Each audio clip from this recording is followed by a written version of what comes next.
the radical. Fundamental principles of freedom, rational self-interest, and individual rights. This is the Yaron Brooks Show. All right, everybody, welcome to Yaron Brooks Show on this, I can't see, March 9th. It's Thursday. Hope everybody's having a fantastic weekend and looking forward to a weekend soon.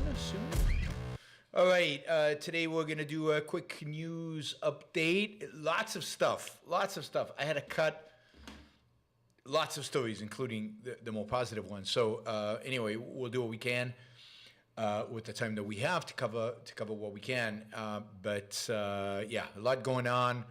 Small stuff, big stuff, all over the place. Nothing quite as fun as Tucker Carlson, slamming, talking about how he hates Donald Trump, but we'll survive without that level of fun. Let's see. I want to remind everybody that a sponsor of the show, you've got ExpressVPN, which I encourage you to sign up for and use. And if you use my name, expressvpn.com/Yaron, you'll also get extra 3 months of free ExpressVPN. But I also want to remind you that the Ayn Rand University is a sponsor. And I mention this because I just got an email because I signed up for one of the courses. I signed up for a course, and we'll see if I have time to take it. But I've signed up for a course on Immanuel Kant. There is a course being taught by philosopher Jason Rines that's going to dig really deep into Kant's philosophy. So these are the kind of courses you're not going to get anywhere else for an objectivist. Really digging deep into Immanuel Kant, going over. You've got reading assignments, including from Kant himself. You've got homework assignments if you're a full graded student, which I am not. And anyway, Ayn Rand University is a fantastic opportunity to really, get serious about studying objectivism and then studying the objectivism's critique of other philosophers and gaining an understanding of why Ayn Rand said that Immanuel Kant is the most evil person who ever lived, or why she thought he was the most evil philosopher in his philosophy, why objectivism, or Ayn Rand holds that his philosophy has dominated pretty much everything that's happened in the 20th and 21st century. Really, Leonard Peacock makes the argument for that, but to dig deep and to really gain an understanding of it, you have to study Kant.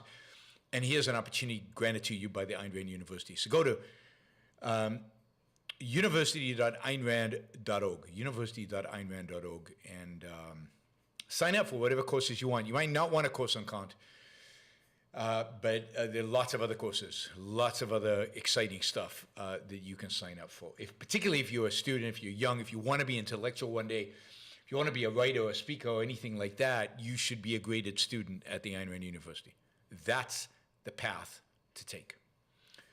All right, Twitter and the FTC. So, God, the FTC is another one of those regulatory agencies that has immense power and immense control, and how much it exerts that power and exerts that control really depends on the chairman. And right now we have a chairwoman, Lina Khan, who is particularly nasty, former fascist. Particularly nasty in the sense that she believes that everything should be controlled from above, everything should be controlled by the state. She's a real central planner. She's a big believer in breaking up big tech and using antitrust to go after them. And anyway, there's a story out that just came out from a Judiciary Committee panel on the weaponization of the different agencies about the FTC targeting Elon Musk. And it's interesting because the Wall Street Journal makes the case that Republicans pay attention because it is Josh Hawley, the senator, a Republican senator, who has argued for a while now that the FTC should have more power. The FTC should be given more power to control media, particularly social media platforms. beware of what you ask for. Beware of what you ask for, right? See, as a Republican, right? A Republican advocating for more power to the FTC, and has been for a long time, using, with the hope that, of course, they dominate, and they get to appoint the people at the FTC, and then the FTC gets to do their bidding. But when a Democratic president is in power, the FTC gets to do his bidding. All right, so it turns out the FTC has targeted Elon Musk and his takeover of Twitter at the behest of kind of progressives, as you'd expect. You've already probably read about a lot of this, but what came out yesterday, I guess, which was particularly interesting and scary, is that the FTC, and I'm reading here from Wall Street Journal editorial, the FTC wants to identify all journalists granted access to company records. This is Twitter company records, including, quote, nature of access granted each person, unquote. It is also asked, I'm continuing to quote from the Wall Street Journal, it is also asked if Twitter had conducted background checks on the journalists, among other things. So again, this is the Wall Street Journal. Here we have a federal agency demanding that a private company disclose its interactions with a free press, including how much it snooped on those reporters. And just be clear, none of this is the business of government. The government has no business in figuring out what reporters did or didn't do, private companies did or didn't do. There's no argument of fraud here. So what is the government intervening here? This is a clear potential violation of free speech, but this is just government snooping around in the files of Twitter, trying to find bad stuff, trying to identify, quote, bad journalists. For what? None of this is relevant. None of this is the government's business. But this is what happens when you give regulatory agencies of the executive branch, basically unlimited power, or undefined unlimited power, where the limitation in the power might be in some bureaucrat's head. Some bureaucrat might believe that these agencies are supposed to be limited, but effectively, they are unlimited. There is no, oops, I'm looking at the wrong cable. Trying to connect the cable with a plug, and, all right, not going well. Yep, wrong one. Another time. All right, it's scary kind of stuff happening, and this is just one agency, one little item. The FTC is doing a lot of nastiness. There's a lot of nastiness that has to do with Twitter. The left is using the fact that they have the machinery of power to go after their political opponents, just as Republicans do. I think the left is better at this, though, but Republicans are getting better, and Josh Hawley is kind of leading the charge at getting better at using the machinery of government, including the various alphabet agencies, to go after one's enemies. One of the you probably read the story about these 4 Americans who traveled into Mexico. I think because one of the women there was going to get elective surgery. Anyway, some kind of cosmetic elective surgery in northern Mexico, and they drove across the border and to get that surgery. And, they got somehow into a conflict with the local drug lords who thought they were probably a competing drug smuggling operation, maybe of Haitians, given that they were black. And so there was some, anyway, the cartel started shooting at them, ultimately killed 2 of them. 2 were rescued and brought back to the United States, one of them severely injured in the leg. This is on top of just the ongoing, constant, massive violence instigated by the drug cartels in Mexico, the thousands and thousands of deaths per year. And of course, this is on top of, and maybe this is all a consequence of, the fentanyl trade and the smuggling of massive quantities of fentanyl across the Mexican border. This is an incredibly profitable trade. Fentanyl supposedly is relatively easy to produce, cheap to produce, and you could move large quantities of it. And of course, it sells for high premiums, and the consequence of it, we all know, overdose deaths increasing dramatically, fentanyl use increasing dramatically, and deaths as a consequence increasing. And of course, the United States, in its wisdom, when they see a situation like that, they want to declare war. They want to go to war, right? Oh my God, people are dying from fentanyl overdose, so let's go to war on fentanyl.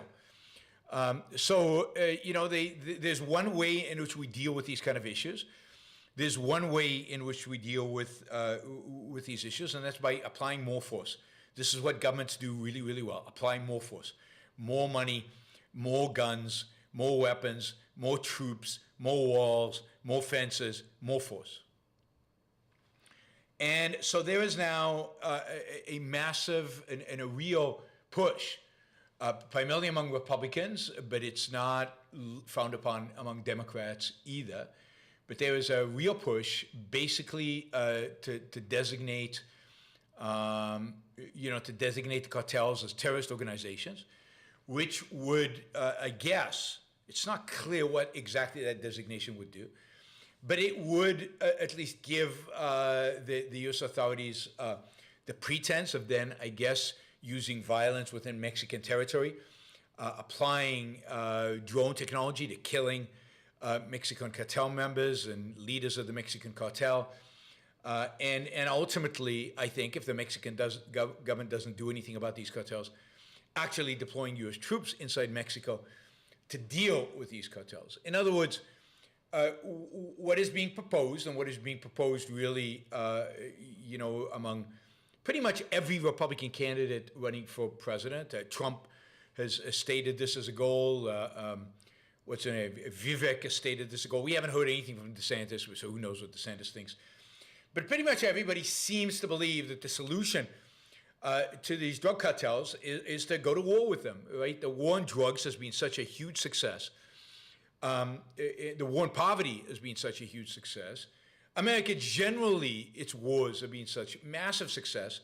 Throwing more force, more coercion, more gunfire, more death and destruction at this problem, since it solved all the other problems, defeating communists in Korea, Vietnam, solving all the problems in the Middle East and bringing us democracy over there.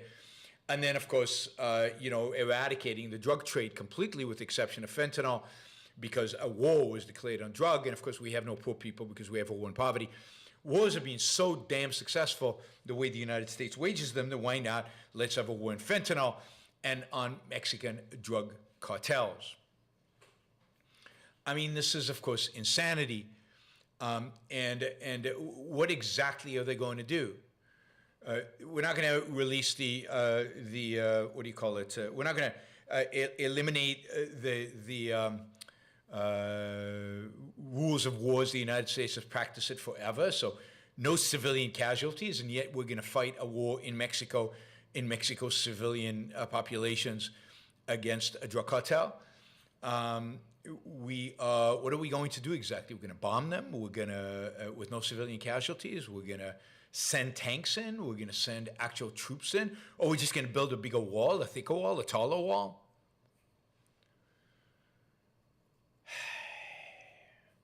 I mean, there is significant violence in Mexico, primarily towards Mexicans. To the extent that going into Mexico is really dangerous, Americans should just stay home. To the extent that particular people have killed Americans, and we know who those people are, they should be hunted down, ideally by the Mexican authorities, and prosecuted. And if the Mexican authorities won't do it, then yes, the United States government should, in its responsibility for protecting the individual rights of Americans, go in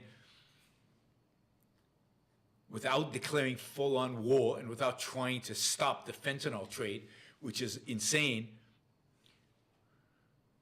try to, punish those who have inflicted pain on Americans.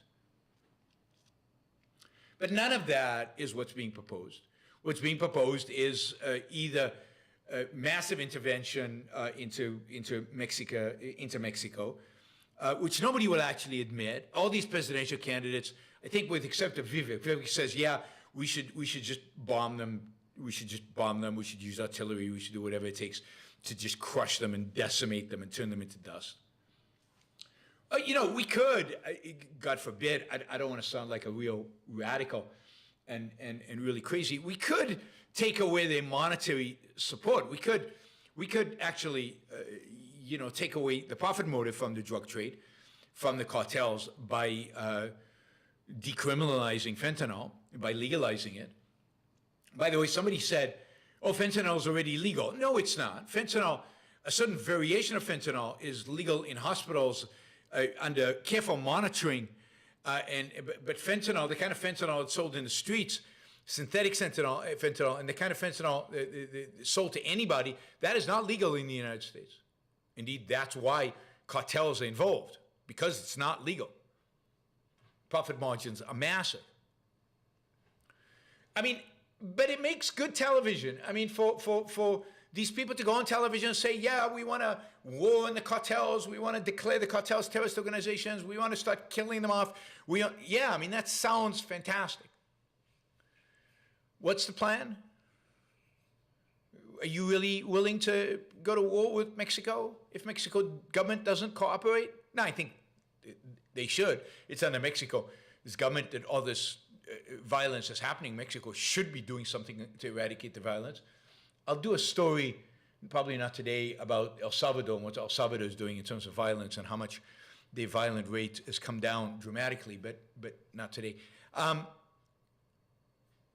God. All this is Republicans and Democrats and Republican presidential candidates flexing muscles in some kind of pretend that they can solve the drug war that is being waged since the days of Richard Nixon with really zero success. Zero success. But if you legalize fentanyl, you import it legally across the border, you dry up all the profits dry up.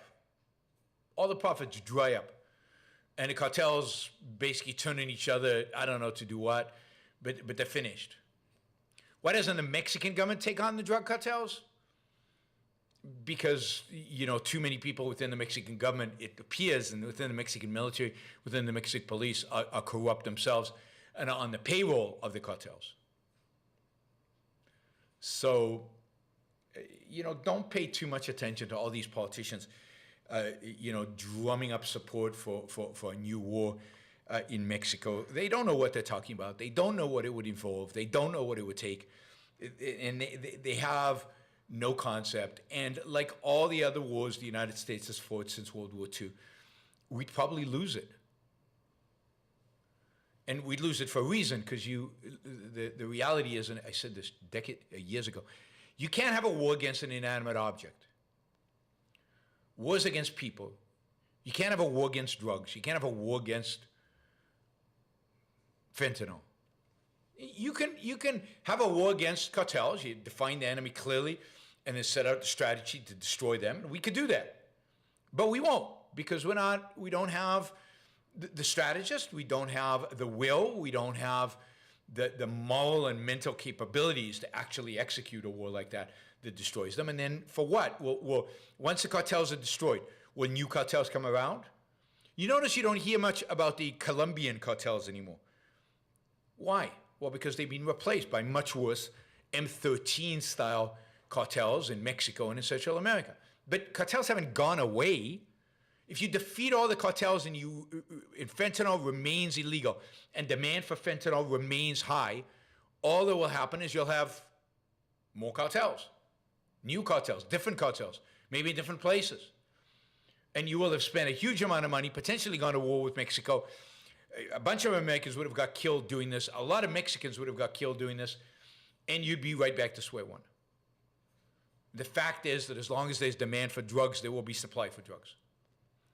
As long as there's demand for drugs and you make it illegal, there will be supply of drugs and there will be a lot of casualties because that supply of drugs will be delivered through violence because you made it illegal. All right, let's see. Quick story about Georgia, and this is primarily because I like Georgia, I like Tbilisi, I like the people there. I've been there many times. I was just there for a long weekend, spoke in front of a lot of people. You know, what's been going on in Georgia in the last few days is really troubling, although it looks like it's going to have a happy ending. So Georgia was, the government in Georgia, which is a relatively speaking, a Russia-friendly government. It is a government that is basically run by a oligarch who made all his money, a Georgian oligarch who made all his money in Russia, and who dominates Georgian politics, and he runs this government. And this government, elected democratically, but this government has proposed legislation that would require organizations receiving 20% or more of their annual income from abroad to register as foreign agents or face heavy fines. Now, this is what Russia did. This is what Putin's Russia did. As they started to shut down organizations they didn't like, and defining them as foreign agents requires all kinds of disclosure requirements. It basically labels you as a potential threat and a potential spy, right?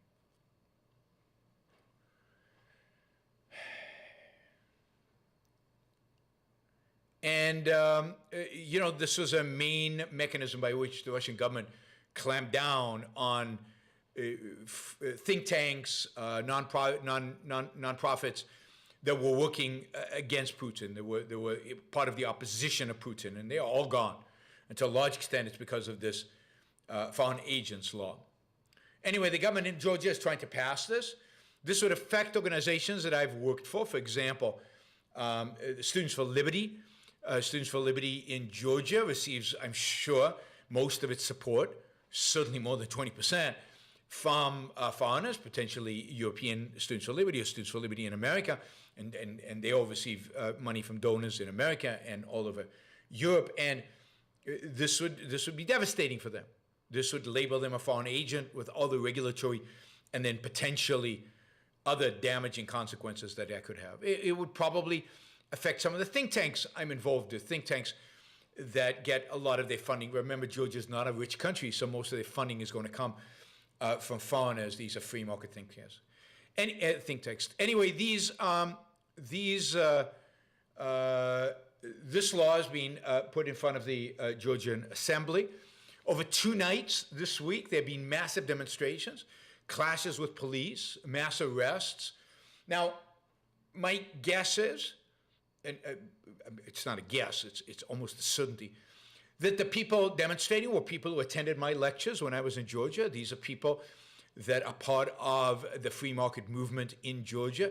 These are people who care about freedom and care about liberty in Georgia. These are courageous people. And many of them, or some of them, friends of mine, people who've invited me to speak in Georgia, people who have, anyway, these are good people. And I just want to express my full support for the demonstrators in Georgia. Now, it appears that as of today, the ruling party has withdrawn the bill from consideration.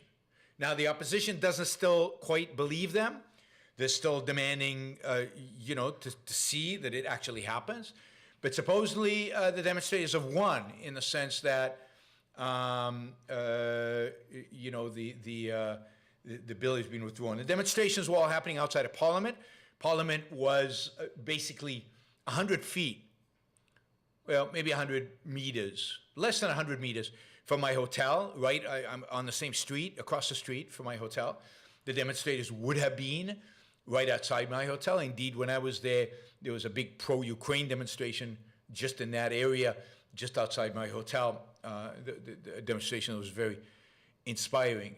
These demonstrations got ugly in the sense that police tried to break them up. A lot of people were arrested, and part of the issue is that the demonstrators are now demanding that the protesters who were arrested be free. They will be, I think they will be demonstrating again tonight. My thoughts go to them. My best wishes go to them. I hope they're successful. I hope they free these people. I hope nobody gets hurt, on the good guys' side at least. And, you know, it's interesting. It's interesting. So many people are constantly critical of the European Union. And of course, I can be amazingly critical of the European Union. It's a bureaucracy. It's a statist, regulatory bureaucracy. It's you know, like the FTC in many ways, worse in some ways, not as bad, but it's a massive bureaucratic, authoritarian mess. And yet here are Georgians demonstrating against their own government for freedom, and many of them are carrying EU flags. Because one thing we forget, one thing I think Americans and many Europeans don't realize, is that yes, our governments are awful. Yes, we are, you know, freedom is shrinking. Yes, bad stuff is happening every single day, and I try to document some of the bad stuff on the Yaron Book News Show. But in comparison with other countries, in comparison with the rest of the world, things are pretty good in the United States and in the EU. I mean, in some ways, Georgia would benefit enormously from joining the EU. In other ways, it would suffer dramatically. It would be much better for Georgia to remain independent and to pursue the kind of policies that it pursued 15 years ago. But unfortunately, that is not happening. So during this demonstration, EU flags were flown, Ukraine flags were flown, and American flags were flown. American flags were flown.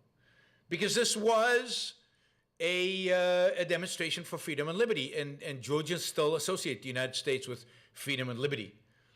They even associate the EU with freedom and liberty, even though in many respects Georgia is freer than the EU, less regulated certainly than the EU. But they are worried about their freedoms disappearing. They are worried about government encroachment on their freedom, and you know, so these are scary times. These are scary times. And Georgia, of course, is in a worse state than Ukraine in a sense that if Russia invades Georgia, who is going to come to their help? Who's going to support them? Ukraine is solidly a part of Europe, and therefore Europe is going to support the Ukrainians. But Georgia's neither here nor there. Georgia doesn't have a border with Europe.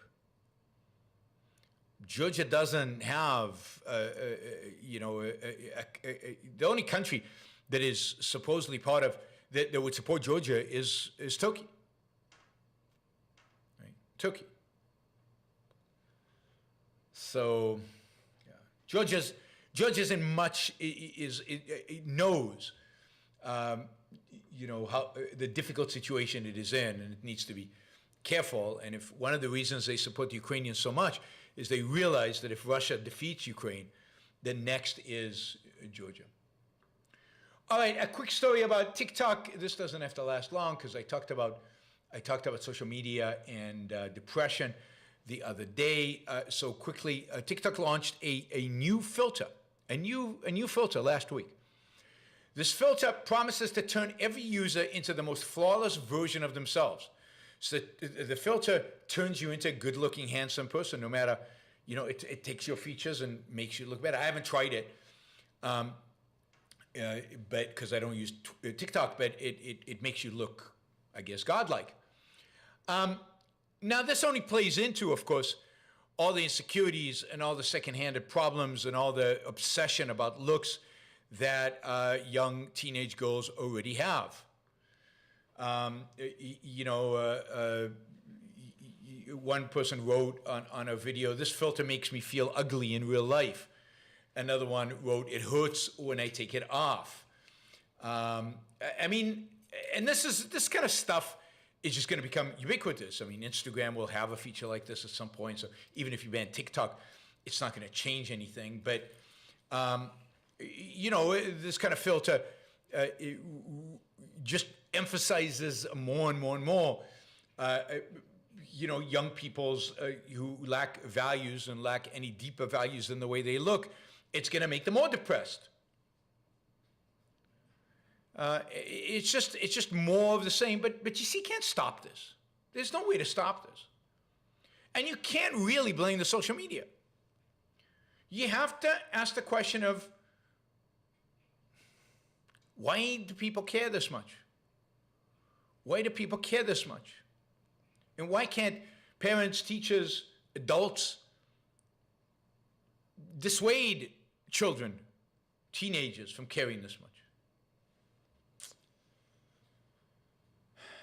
So what the filter does is it makes your lips a little plumber, shrinks the nose a little bit, eliminates all blemishes, evens your skin tone, adds eyeshadow, blush, and other touch-ups. I need to try this.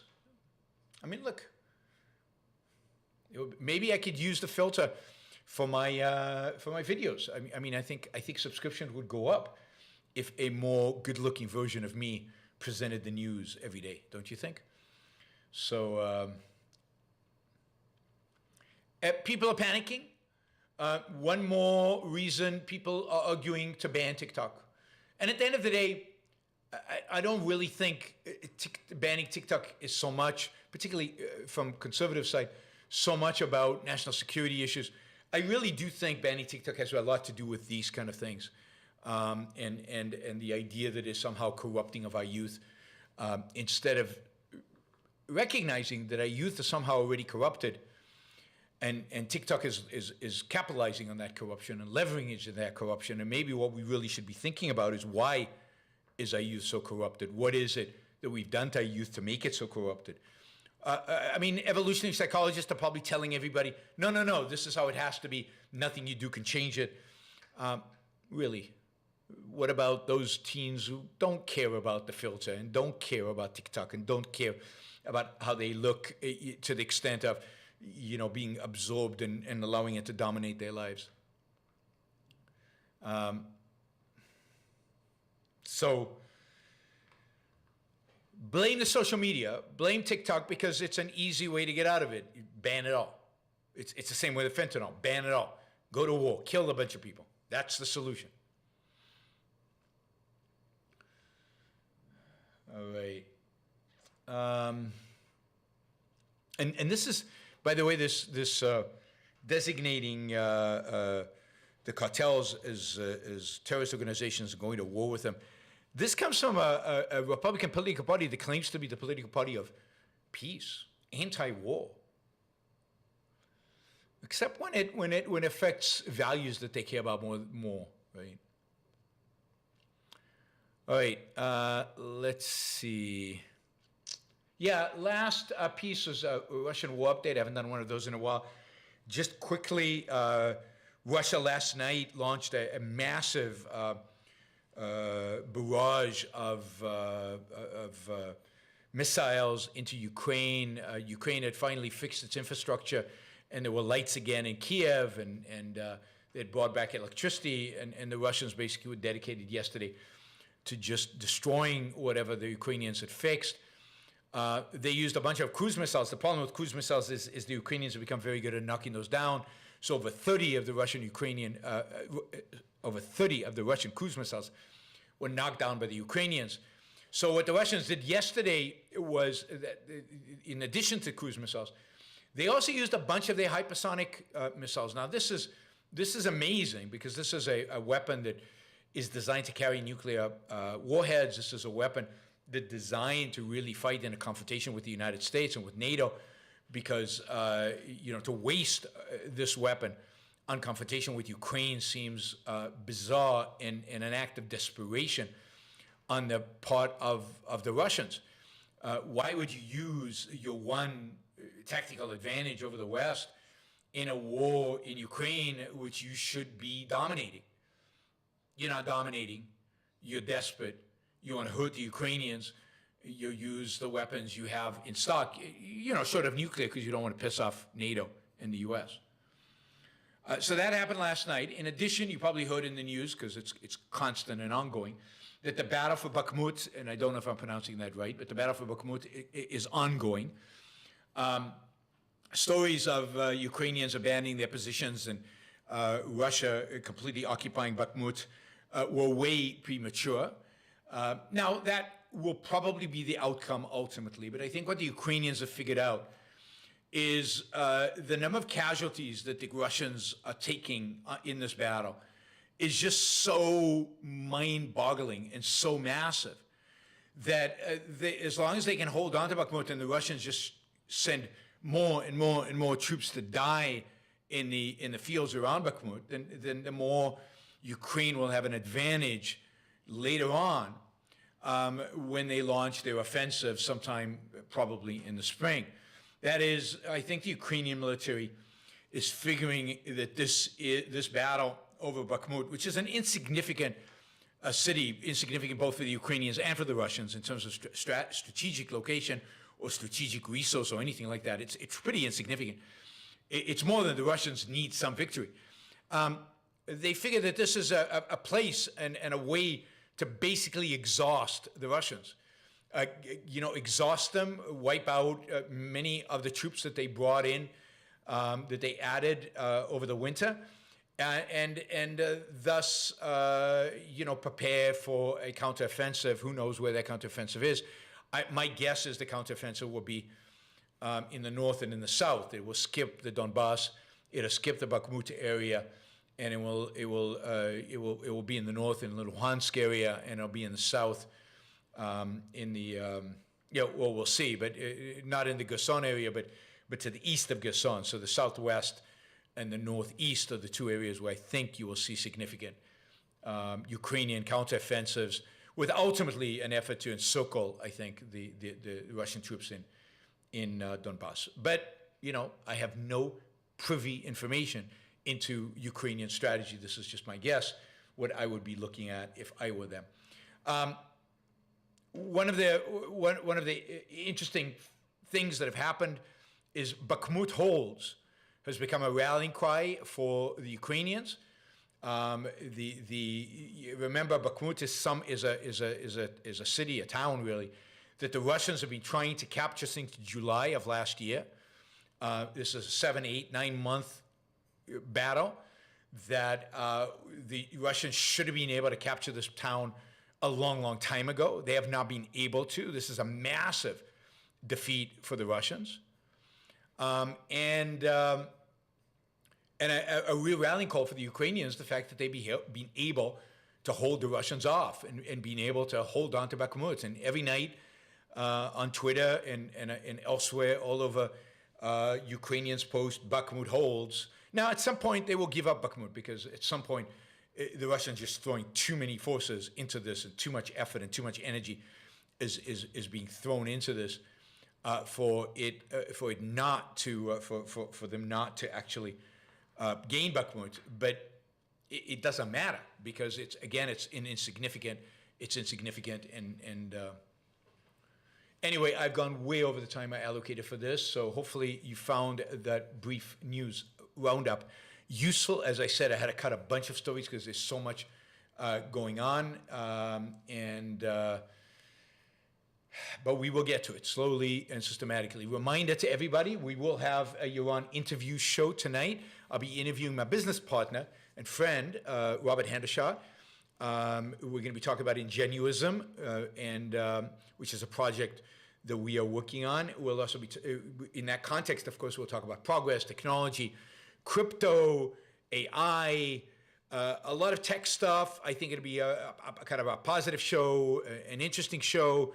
If you're interested in crypto, if you're interested in AI, if you're interested in tech, biotech, any of these kind of things, and you're interested in a more positive, discussion focused on growth and prospects for growth, then tune in tonight, 7 p.m. East Coast time. I think you'll enjoy it. He's not an objectivist. So you will disagree with some of what he says, and that is fine. But the point here is not to argue about it. The point is just to expand our understanding and our discussion about interesting, important topics in the world. All right, before I go to the Super Chat, just to remind you, we're $54 short of our goal of $250. So we've got a few minutes to catch up and make our goal. And hopefully we'll be able to do that. All right, let's jump into the Super Chat. We'll start with Michael. Michael says, have you seen the video on anti-Semitism conspiracy theories Arnold Schwarzenegger just put out? I have not seen that video. It was actually pretty good, talking about how conspiracy theories are only for the weak who are afraid to focus all that energy on self-improvement. Yeah, I mean, Arnold Schwarzenegger can be good, particularly when he's not under the influence of his Kennedy wife, and when he's not in political power and trying to be liked by everybody. But Arnold Schwarzenegger is pretty good on self-improvement and good for Arnold. I mean, Arnold was very good in criticizing Trump.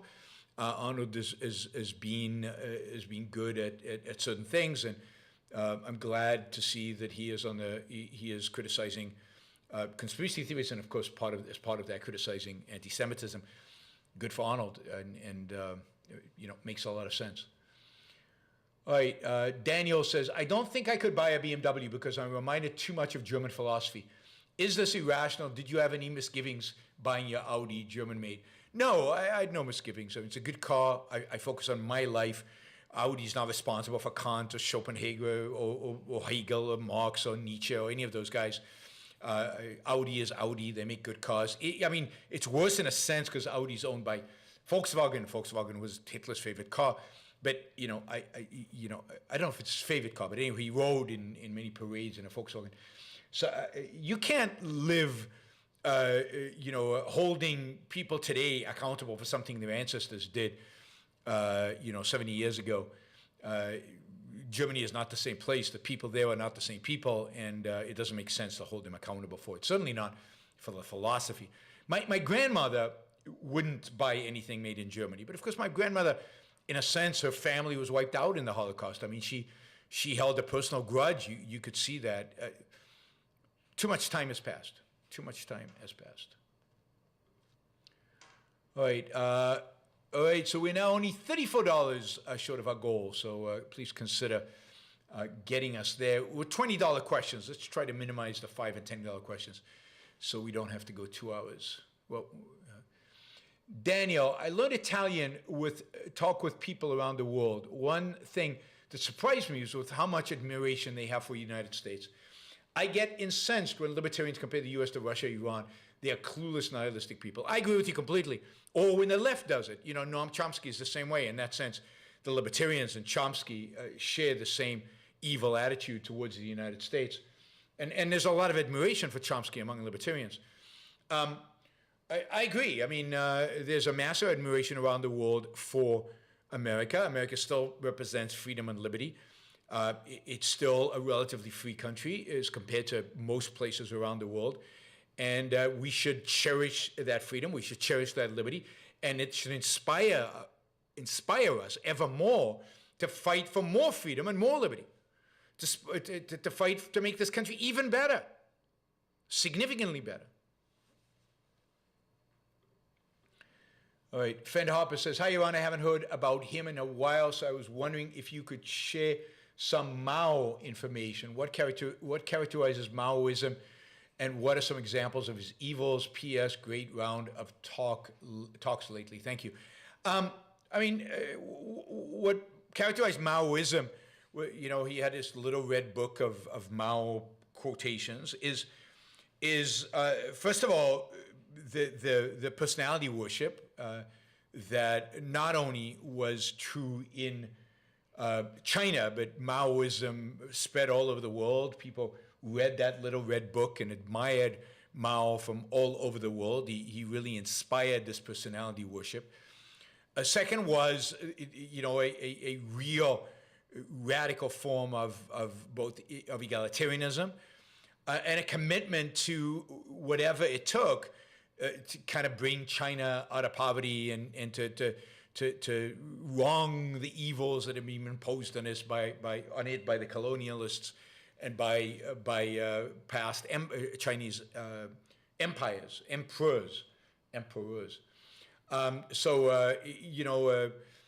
Collectivization of farms was one of the early things. Well, not very early, but they did in the late 1950s, early 1960s, that led to the death of, scholars differ, anywhere from 5 to 40 million people died of starvation. I'm pretty sure it's more than 5. 20 to 40 million people died of starvation because of the collectivization of farms.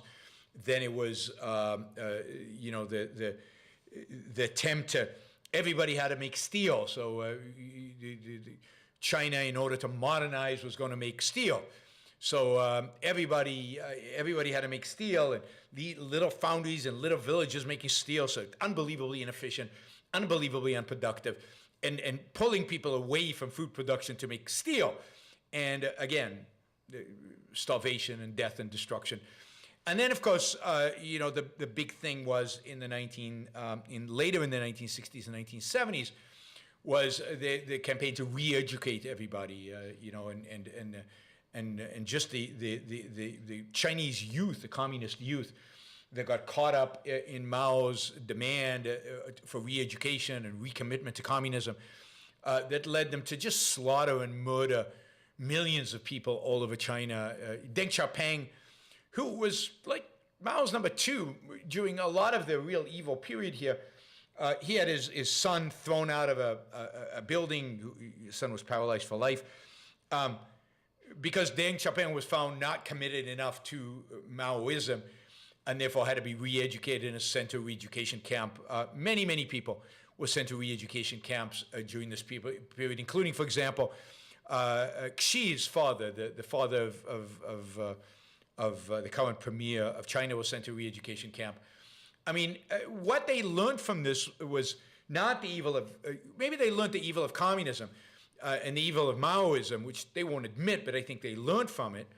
But what they learned really is to be more efficient at doing it. So it's not like Xi has abandoned re-education. We've got re-education for the Uyghurs in Western China, but they're more efficient and better at it. If you've read Xi's biography a little bit, you know that he lived in there was a period in his life where he lived in a cave. He was, was starving. He could barely had any food, and all of this as a consequence of the re-education campaigns of Mao Zedong. Mao was one of the bloodiest, most horrific, monsters in human history. I think it was a huge mistake of Richard Nixon ever to go to China and sanction him. The Cultural Revolution was one of the ugliest, most violent, most disgusting periods in all of human history. For somebody to call the Cultural Revolution based is reason enough to put that person in timeout. I mean, communists are like Nazis. There's no difference between them.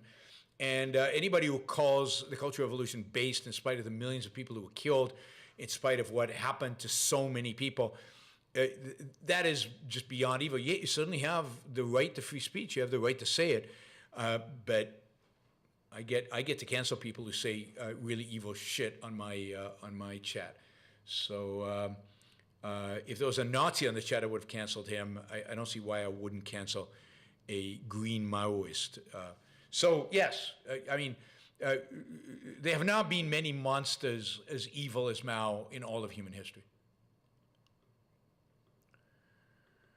Max says, should the anti-populists fully embrace the label elitists, or is there a better term to distinguish us from the populists and have taken over the Libertarian Party, the Republicans, and maybe soon the Democrats? I don't think elitist is a good term because I don't know what it exactly is designating, right? What is exactly it purporting to do? I think we are those who stand for freedom. We are those who stand for true liberty, and for individual rights. And individual rights is not popular. We are anti-populist and anti-majority rule. We're anti-majoritarians of all forms. We believe the government does not have a right to violate the rights of minorities, smallest minority being the individual. And that should be, we don't need a label elitist to do that. We should embrace, and I don't like the term elitist. I like the term experts, but because I think they are experts, and we need to respect the fact that they are experts. We don't need to follow them blindly. But some people know more stuff about certain things than I do, and then you do. They're called experts. We should at least evaluate them and anyway, give them respect, given their expertise, without blindly following them and being willing to criticize them. So, no, I don't think elitism is a good term to use, because it doesn't convey anything. Elitist to what? You know, the Maoists were elitists. The communists, the fascists are elitists. So we're anti-populists. Anti-populist means we're for individual liberty, which is an anti-populist point of view. Shazbot, what would Putin see if he looked into the Mirror of Erised? That's the magic mirror from Harry Potter. I don't remember what the magic mirror does, though. What does it do? I mean, would he see his own evil? Would he see, I guess, does it reveal your true nature, which is Putin? It's through and through just evil monstrosity. But he sees that anyway when he looks into the mirror. Putin doesn't have to, and again, I showed you those photos of Putin. Putin is a miserable, pathetic human being, and he sees that every day he looks into the mirror. And you can see that every time you see a photo of Putin, particularly when he's alone, and particularly when he doesn't think he's being photographed. He is depressed, pathetic, sad, miserable human being. And that's not just my evaluation of him, it's what his face projects. I don't think he needs a mirror, a magic mirror for that. He just needs an actual mirror. Andrew asks, do you view the claim that Tic Toc needs to be banned because the Chinese will seek to control us as dumb? If so, is there some nefarious cause behind banning it outside of xenophobia? I think it's a number of things. I think it's an opportunity for particularly conservatives to ban a social media platform, which they would like to do more broadly, but they can't in the US, or at least they can get a Chinese one. I think it's part of a much more broader campaign to embrace a Cold War with China, which I have to do a show on, I will talk about. So I think there's a real interest on both left and right to bring the United States into conflict with China. Probably not into a hot war, but certainly into a Cold War. There's a, just like there used to be a massive motivation to integrate China into the global economy and to trade with it and so on. Now there's the exact opposite. Now there's this furious attempt to find any means possible to segregate the United States and actually go to have a real Cold War. And I think both left and right, for different reasons, are very motivated by just having the U.S. in a Cold War. It's interesting. Note that both conservatives and leftists consider the 1950s the ideal time. And that was a period of a Cold War. And they believe that the Cold War had something to do with the fact that it was an ideal time for them. We will do a show on that at some point. So those are some of the reasons. I don't consider Tic Toc as a threat to the U.S. national security. Any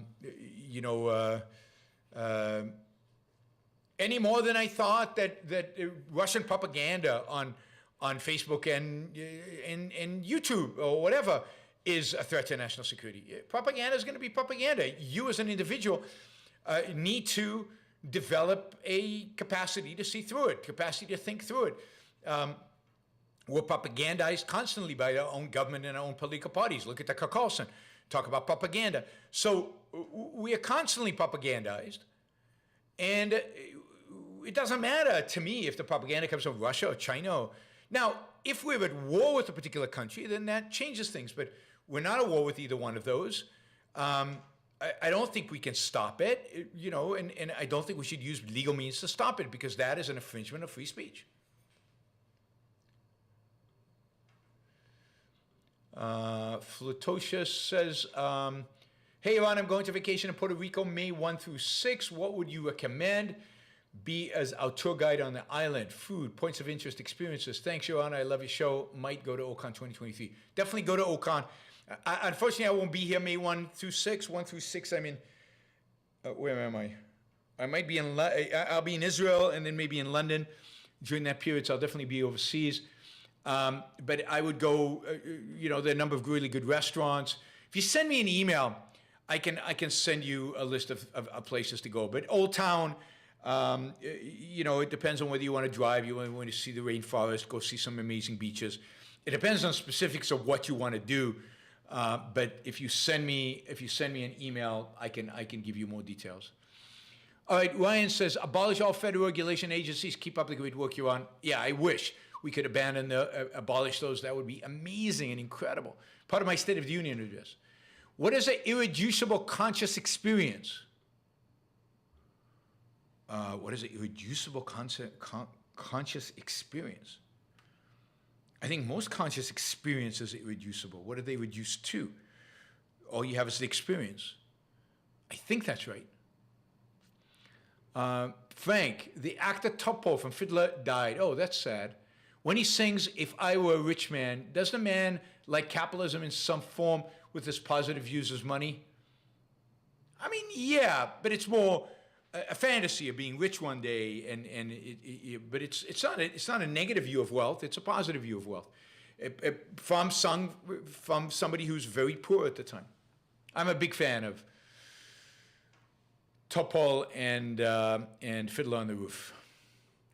Daniel says, the people that want to go to war with cartels, where were they last 40 years with Yaron? They're hiding in their bunkers. I don't know. They're anti-war, right? They don't want to go to war with anybody, but they so hate drugs and they so, God, where were they is a good question. War Downs, do you think that the Hippocratic Oath is an argument to religious people like Dennis Preger that you can have morality without religion? No, because I don't think the Hippocratic Oath is essential to a morality without religion. It's a feature. Note that it's a feature of one particular profession. But much, again, if you think about morality in Ayn Rand's terms, morality is a commitment to your own life. Morality is a commitment to living your life to the fullest and embracing your tool to life. That is your reason, your rational thought, your rational capability. That is what morality, not your commitment to others, but your commitment to yourself. And that then expands to include treating other people justly, not exploiting other people, not being exploited by them. That's what you have to defend. There is no shortcut with Dennis Preger. And of course, Dennis Preger is never going to get it, but his listeners might. But there's no shortcut with them. And, he would say the Hippocratic Oath ultimately comes from the same place religion comes from. And ultimately, it's encompassed within religion. But the Hippocratic Oath is not that important from the perspective of ethics. Again, Ayn Rand is a complete revolutionary when it comes to ethics, and revolutionary when it comes to all ethics, but in particular in this case, secular ethics. And when we want to defend secular ethics, we don't want to defend just another version of Christianity, but in secular clothing, we want the full revolution. We want rejection of religious morality in addition to everything else. Right? All right. Thank you, guys. Really appreciate it. And I will see you all tonight, hopefully. Don't forget, 7 p.m. East Coast time, I'll be interviewing Robert Hendershott, my business partner. We'll be talking about ingenuism, progress, technology, AI, Bitcoin, crypto, and anything you guys want, because you guys get to set the agenda by asking questions. So come with your Super Chat questions. Come and enjoy. I think you'll really enjoy this show. I hope we get a good live audience and we get some energy into it. So come join us. It'll be a lot of fun. See you tonight, and see you again tomorrow morning for another